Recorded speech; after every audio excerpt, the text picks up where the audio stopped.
আপনি বলেন যে তোমার রান্নাটা আজকে অসাধারণ হয়েছে, দেখবেন আরেক বাটি আইনা দিতেছে, খাইতে পারতেছে না, এরপরে পাতে তুলে দেয়, আরেকটু খাও, আরে খাও না, আছে না নাই?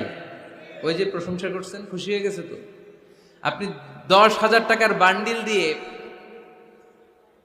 আপনার বউকে যত খুশি করতে না পারবেন, রান্না মজা হয়েছে এইটা বলে আপনি অনেক বেশি মনে মনে নিয়ত করছে যে আয় রে, জীবনে তো রান্নার প্রশংসা করলাম না, আজকে রান্নার প্রশংসা করব। তো মাহফিল শেষে বাসায় গেছে, স্ত্রী তাকে খাবার দিয়েছে, স্বামী খাবার খায় আর মিটি মিটি হাসে। স্ত্রী বলে, এই মাহফিল শুনে আসছো, রাত বাজে 12টা, খাচ্ছ ভালো কথা, হাসো কেন? তো স্বামী বলে, হাসি এর কারণ হচ্ছে তোমার রান্নাটা আজকে এত মজা হয়েছে না জীবনে, আজকে বাড়াই বাড়াই পেতেছে তো, জীবনে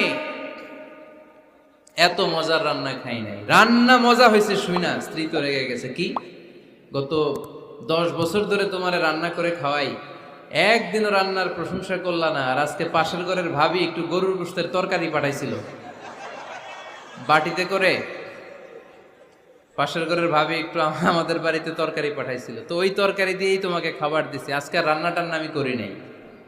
তো ওই বেটির রান্না তোমার এত ভাল লাগছে, এই 10 বছরে একদিনও কইলা না, আজকে এটা কইলা, খাও খাও, তোমার মজার খাওয়া, আর রান্ধুম না।